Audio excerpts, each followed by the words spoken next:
வணக்கம். மாடி தோட்டத்து அப்டேட்ஸ் பார்க்கலாம் இன்னைக்கு வீடியோவில். போன வீடியோவில் வந்து ஃபுல்லாக வந்து வெக்கேஷன் போய் வந்த பிறகு ஃபுல்லாக பருப்பு கீரை இருந்தது. அதெல்லாம் வந்து அறுவடை பண்ண வீடியோ எடுத்து போட்டிருந்தேன். இன்றைக்கி வந்து என்ன பண்ண போகிறேன்னா, தோட்டத்தை வந்து மறுபடியும் புதுசாக நடணும். ஒரு செடி கூட இல்லை. இந்த கோவக்காய் செடி மட்டும்தான் வந்து இருக்குது. அதுவும் வந்து காய்ச்சி முடிச்சிடுச்சு. அதனால் என்ன பண்ண போகிறேன்னா, வேரெல்லாம் வந்து எல்லாம் மொத்தமாக எடுத்துட்டு சாயிலை வந்து மறுபடியும் வந்து ரெஃப்ரெஷ் பண்ணி, அதாவது மறுபடியும் சாயிலில் வந்து உரம், சாயில் எல்லாம் மிக்ஸ் பண்ணி மறுபடியும் வந்து ரீபாட் பண்ண போகிறேன். என்னென்னா மொத்தம் வேரோடு சேர்த்து எல்லாத்தையும் எடுத்துகிட்டு பண்ண போகிறேன். ஃபஸ்ட் வந்து மண் போட்டு அதில் வந்து கொஞ்சம் டீகம்போஸ் ஆகிருக்கிற ஃபர்டிலைசர்ஸ் அதெல்லாம் வந்து போட்டு மிக்ஸ் பண்ணிவிட்டு நட போகிறேன். இது என்ன ஆகும்னா, ஒரே கண்டெய்னரில் அந்த மண்ணோட ஃபர்டிலிட்டி எல்லாம் வந்து குறைஞ்சிடும். அதனால் மறுபடியும் வந்து ரீபாட் பண்ணுறது ஒரு 6 months ஒன்ஸ் பண்ணால் நல்லாயிருக்கும். ஏன்னா எனக்கு அந்தளவுக்கு பொறுமை இல்லைன்றதை விட டைம் இல்லை. எனக்கு 2 குட்டி குட்டி பசங்கன்றதுனால அவங்கள பார்க்குறதுக்கே டைம் வந்து சரியாக போயிடும். ஸோ அதனால் என்ன பண்ணுவேன்னா, நான் வந்து ஒரு 1 year once or 2 years once தான் இதை வந்து ரீபாட் பண்ணுறேன். அந்த செடிகள்லாம் வந்து ரீபாட் பண்ணிட்டேன். அண்ட் ஊர்லேருந்து சில விதைகள் எடுத்துகிட்டு வந்திருந்தேன். அண்ட் வீட்லேயும் போன சீசனில் இருந்து எடுத்து வச்ச விதைகள் வந்து கொஞ்சம் நட்டேன்.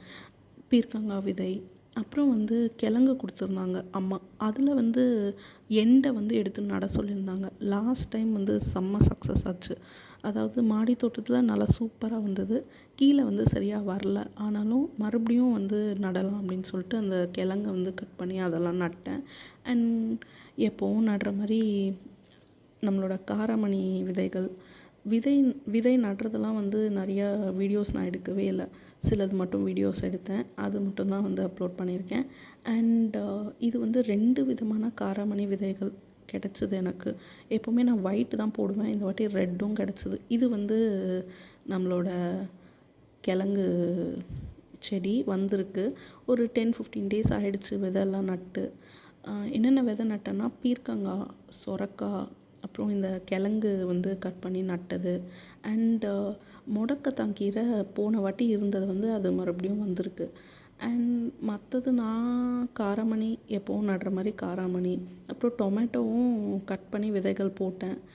அண்ட் மற்ற செடிகள் எல்லாமே வந்து எதுவுமே பழசு இல்லாததுனால எல்லாமே புதுசாக நட்டது தான். இது வந்து தக்காளி விதை. இந்த டைம் வந்து டிஃப்ரெண்ட்டாக கொஞ்சம் கப்பில் வந்து போட்டு அப்படியே அந்த மண்ணோடு சேர்த்து எடுத்து நட்டு பார்க்கலாம் அப்படின்னு சொல்லிட்டு போட்டு நட ஆரம்பிச்சிட்டேன். அண்ட் எப்போவுமே வந்து கண்டெய்னர்ஸ் வந்து நடும்போது அதுக்கு வந்து நல்ல ட்ரைன் ஹோல் இருந்தால் தான் வந்து செடிகள் வந்து அந்த வேர்கள் இருக்கு இல்லையா, அது வந்து ஸ்பாயில் ஆகாமல் இருக்கும்.